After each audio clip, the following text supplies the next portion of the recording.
19 সেপ্টেম্বরে কিন্তু একটা ডেপুটেশন জমা পড়ে এসএসসি আন্দোলনকারী চাকরি প্রার্থীদের পক্ষ থেকে এসএসসির অফিসে।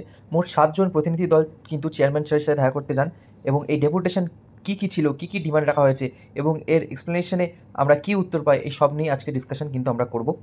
এর মধ্যে কিন্তু প্রথম দাবিটি ছিল যে আমাদের 1 লক্ষ ভ্যাকেন্সি দিতে হবে, ঠিক আছে, ভ্যাকেন্সি বাড়িয়ে কিন্তু 1 লক্ষতে নিয়ে যেতে হবে, এটাই কিন্তু প্রথম ডিমান্ড ছিল। সেকেন্ড ডিমান্ড ছিল টিচিং এক্সপিরিয়েন্স মার্কস কিন্তু আফটার ইন্টারভিউ অ্যাড হোক, ঠিক আছে। ইন্টারভিউর আগে যদি টিচিং এক্সপিরিয়েন্স অ্যাড হয় তাহলে কিন্তু যারা ফ্রেশার্স ক্যান্ডিডেটস তারা কিন্তু অনেকটাই পিছিয়ে পড়ছে, তাদের কোয়ালিফাই করার চান্স কিন্তু অনেকটাই কমে যাচ্ছে। এই জন্যে সেকেন্ড দাবিটি ছিল কিন্তু যাতে teaching experience marks after interview add করা হোক, এতে ফ্রেশার্সদের কিন্তু একটু হলেও অপরচুনিটি থাকবে। এরপর কিন্তু এটাও ডিমান্ড রাখা হয় যাতে যে ইন্টারভিউটা হবে, যেটা কিন্তু 20 মার্কস ক্যারি করছে, 10 মার্কস ওরাল ইন্টারভিউ আর 10 মার্কস ডেমো, এই 20 মার্কসে যেন একটু হলেও আমাদের ট্রান্সপারেন্সি থাকে, এই আশায় কিন্তু করা হয়, ঠিক আছে। ট্রান্সপারেন্সি যদি ইন্টারভিউতে না থাকে তাহলে কিন্তু আবার কিছু হতে পারে যেটা কিন্তু আমাদের ফরে যাবে না, ফ্রেশার্সদের ফরে যাবে না। এই জন্য এই ডিমান্ডও রাখা হয় যাতে ইন্টারভিউর যেন সততা, অনেস্টি যেন থাকে ইন্টারভিউতে, ট্রান্সপারেন্সি যেন থাকে ইন্টারভিউতে, সেটি যেন অবশ্যই কমিশন দেখে। 20 মার্কস কিন্তু অনেক ডিফারেন্স ক্রিয়েট করে দিতে পারে, স্পেশালি যারা ফ্রেশার্সরা একটু ওএমআরে পিছিয়ে আছে তাদের কিন্তু ইন্টারভিউ যদি সত্যি ট্রান্সপারেন্টলি হয়, অনেস্টলি হয়, তারা কিন্তু কম্পিটিশানে এখনও লড়তে পারবে এবং এগিয়েও থাকতে পারবে। এরপরে এটাও ডিমান্ড রাখা হয় যারা 9-10-এর ধরুন টিচার, তারা যেন 9-10-এরই এক্সপিরিয়েন্সটা ক্যারি ফরওয়ার্ড হয়, 11-12-এ কিন্তু তাদের যেন সেটা ক্যারি ফরওয়ার্ড না হয়ে যায়। আবার যারা 11-12-এর টিচার তারা যেন 11-12-এরই এক্সপিরিয়েন্স ক্যারি করা হয়, তারা যেন 9-10-এ এসে ফ্রেশার্সদের সাথে কিন্তু কম্পিট করে যেন ব্যাপারটা আরও কমপ্লিকেটেড না করে দেয়, এই ডিমান্ডও কিন্তু রাখা হয়।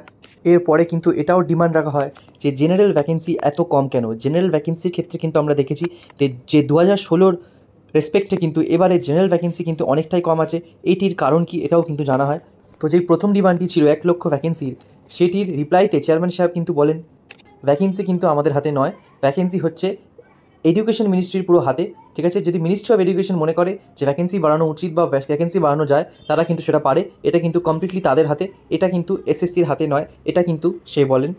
প্রায়ার টিচিং এক্সপিরিয়েন্সে যে 10 মার্কস আছে সেটা নিয়ে কিন্তু উনি বলেন যে এই 10 মার্কস কিন্তু শুধু 2016-র ইন সার্ভিস ক্যান্ডিডেটসরা পাবে না, এটি কিন্তু বাকি যারা গভর্নমেন্ট স্কুলগুলোর টিচার্স আছে, যেরকম প্যারা টিচার্স বা কেভিএস বিদ্যালয়ের টিচার্স বা নবোদয় বিদ্যালয়ের টিচার্স, এই সবাই কিন্তু এই টিচিং এক্সপিরিয়েন্সের মার্কসটা পাবে।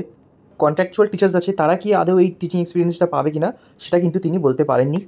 ইন্টারভিউয়ের পরে 10 মার্কস অ্যাডের ডিমান্ড যখন করা হয় সেটাতে তিনি বলেন যে যেহেতু অলরেডি একটা সেট অফ রুলস কিন্তু আমাদের গ্যাজেট দ্বারা বানানো হয়ে গেছে, সেই রুলসই কিন্তু এসএসসি মানবে, এবার গ্যাজেট অনুযায়ী কিন্তু এসএসসি কাজ করবে। যদি কিছু চেঞ্জেস আছে সেটা কিন্তু একমাত্র মিনিস্ট্রি অফ এডুকেশনই কিন্তু করতে পারে, তাদেরই হাতে আছে। গ্যাজেট চেঞ্জ করে যদি আমাদের কাছে নতুন ফ্রেম করে যদি গ্যাজেট দেয় তাহলে কিন্তু একমাত্র কিছু চেঞ্জেস তারা করতে পারে, তাছাড়া গ্যাজেটের রুল অনুযায়ী কিন্তু তারা চলবে, তাদের হাতে আর কিছু নেই। ইন্টারভিউতে যাতে ট্রান্সপারেন্সি থাকে এইটি যখন ডিমান্ড করা হয়, সেটির উত্তরে তিনি বলেন যে ট্রান্সপারেন্টলি কিন্তু আপাতত সবকটি প্রসেসই কিন্তু হয়েছে আমাদের এসএসসিতে, তো এরপরেও কিন্তু সব প্রসিডিওরসই ট্রান্সপারেন্টলিই হবে, সেই নিয়ে কিন্তু তিনি আশ্বাস দিয়েছেন।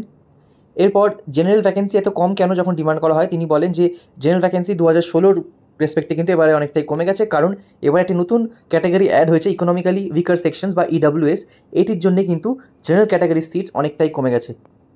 আর অনেকেই তোমরা বলছিলে যে সিলেবাস কিন্তু আউট অফ দি সিলেবাস কিন্তু তোমাদের কোয়েশ্চেন্স এসছে কিছু কিছু, তো সেই ক্ষেত্রে তিনি কমিশন যদি দেখে যে question out of the syllabus আছে তাহলে কিন্তু সেটি বাদ যেতে পারে। কমিশনের যদি মনে হয় যে এই সিলেবাসের বাইরে এই কোয়েশ্চেনটি আছে তাহলে কিন্তু সেই কোয়েশ্চেনটি বাদ যেতে পারে। তো আপাতত তোমাদের যেটা করণীয় হচ্ছে তোমরা চ্যালেঞ্জ করো যেগুলোতে তোমাদের ডাউট আছে, এটাই তোমাদের হাতে আছে, আর তো কিছু করার নেই। তো বাকি কমিশন বলেছে যে যদি মনে হয় তাদের যে out of the syllabus questions আছে তারা কিন্তু অবশ্যই সেটিকে রিমুভ করে দেবে।